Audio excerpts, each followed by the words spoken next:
এ সময় এসেও চা শ্রমিকদের দৈনিক মজুরি আমার ওয়াইফ 8 ঘন্টা কাজ করে 178 টাকা পাবে, আর 23 কেজি কম হলে 1 কেজি প্রতি 60 টাকা মাইনাস। মন চায় মাছ মাংস, আমাদের মন চায়। মাত্র 178 টাকা। এই স্বল্প আয়ে একজন শ্রমিকের পক্ষে নিজের ও পরিবারের মৌলিক প্রয়োজন পূরণ করা প্রায় অসম্ভব। ইসলামের দৃষ্টিতে শ্রমিকের ন্যায্য মজুরি ও মানবিক মর্যাদা সম্পর্কে জানতে চাই, এই পরিস্থিতিতে রাষ্ট্র, মালিক পক্ষ এবং সমাজের দায়িত্ব কি?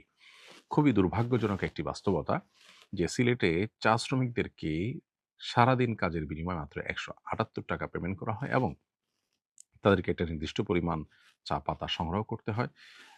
নির্দিষ্ট কোয়ালিটির নির্দিষ্ট পরিমাণ চা পাতা তারা সংগ্রহ করে এবং আমি নিজে একটি চা বাগানের শ্রমিকরা যখন চা নিয়ে এসেছেন সেটা যখন পরিমাপ করা হচ্ছে সেখানে আমি দাঁড়িয়ে লক্ষ্য করেছি ওজন করার ক্ষেত্রেও সেখানে কারসাজি করা হয় এবং কারসাজি বলা কঠিন, বরং বলতে হয় যে মানে ডাকাতি করা হয়।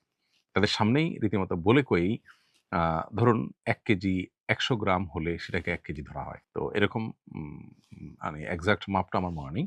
বাট এরকমটি আমি চোখের সামনে দাঁড়িয়ে থেকে দেখেছি যে এরকমটি হয়েছে। তাহলে চা শ্রমিকদের প্রতি এই যে অবিচার, একে তো তাদের ন্যায্য মূল্য দেয়া হচ্ছে না, দ্বিতীয়ত তাদেরকে ধোঁকা দেয়া হচ্ছে এবং তাদের হক নষ্ট করা হচ্ছে ওজনে বেশি নিয়ে।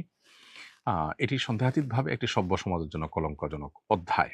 আমাদের প্রত্যেকটা মানুষের এই অন্যায়ের বিরুদ্ধে কথা বলা দরকার। আমি এর তীব্র প্রতিবাদ জানাই এবং আমি আশা করি যে চা শ্রমিকদের তাদের পরিচয় যাই হোক না কেন, তারা একজন শ্রমিক হিসাবে তারা ন্যায্য মজুরি পাবার হক রাখে। নবী করিম সাল্লাল্লাহু আলাইহি ওয়াসাল্লাম বলেছেন, "তোমাদের অধীনে যারা থাকবে তাদেরকে তোমরা যা খাওয়াও তাদেরকে তা খাওয়াবে। তোমরা যা পড়ো তাদেরকে তা পড়াবে।" অর্থাৎ তাদেরকে কি পরিমাণ দেব আমি? কোয়ালিটিটা এমন হবে যে আমার মানটা সে মেইনটেইন করতে পারে। এখন যারা চা বাগানের মালিক অথবা যারা সেখানে কর্মকর্তা হিসেবে আছেন, শ্রমিকদেরকে মাসে ডেইলি ১৭৮ টাকা যে দিচ্ছেন, তাদের সংসার বা তাদের যে জীবনযাপন তারা করেন, তাতে কি ১৭৮ তো দূরের কথা ১০৭৮ টাকাও সম্ভব? তাই যদি না হয় তাহলে সেক্ষেত্রে এত বড় পার্থক্য, এটা সুস্পষ্ট জুলুম এবং অবিচার ছাড়া আর কিছুই নয়।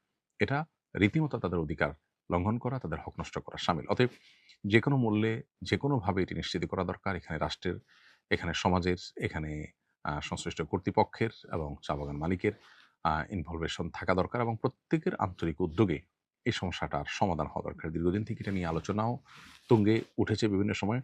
কিন্তু দুর্ভাগ্যজনকভাবে এটি এখনো পর্যন্ত সমাধানের কোনো পথ আমরা দেখতে পাইনি। আসুন্নাহ ফাউন্ডেশন থেকে আমরা যত সহযোগিতামূলক প্রজেক্ট বা আপনার সেবামূলক কাজ পরিচালনা করে থাকি দেশব্যাপী, সেখানে আমরা সবসময় পিছিয়ে থাকা জনগোষ্ঠীকে বিশেষভাবে প্রায়োরিটি দিয়ে থাকি। আলহামদুলিল্লাহ, চা শ্রমিকদের মাঝে এ পর্যন্ত আসুন্নাহ ফাউন্ডেশন না হলেও ১০ থেকে ১৫টি প্রজেক্ট বাস্তবায়ন করেছে।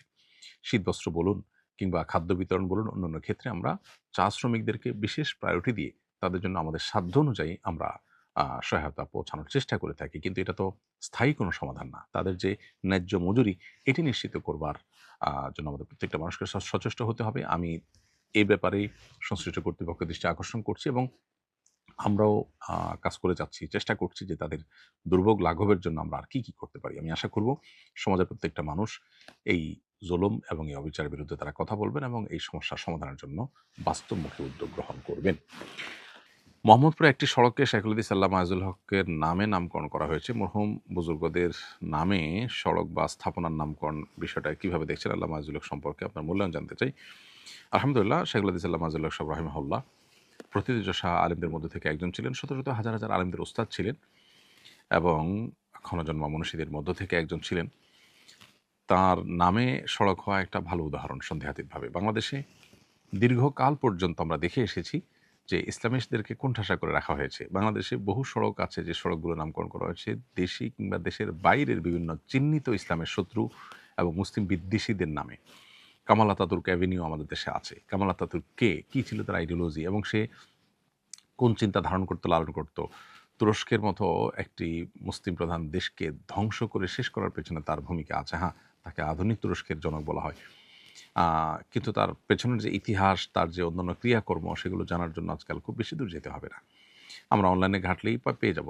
তো এরকম মানুষের নামে আছে, আর এরকম অনেকে আছেন যাদের নামে সড়ক আছে। কিন্তু এদেশের মানুষ প্রচণ্ড ধার্মিক, সেটা হিন্দু হোক আর মুসলিম হোক, সকল ধর্মের মানুষ।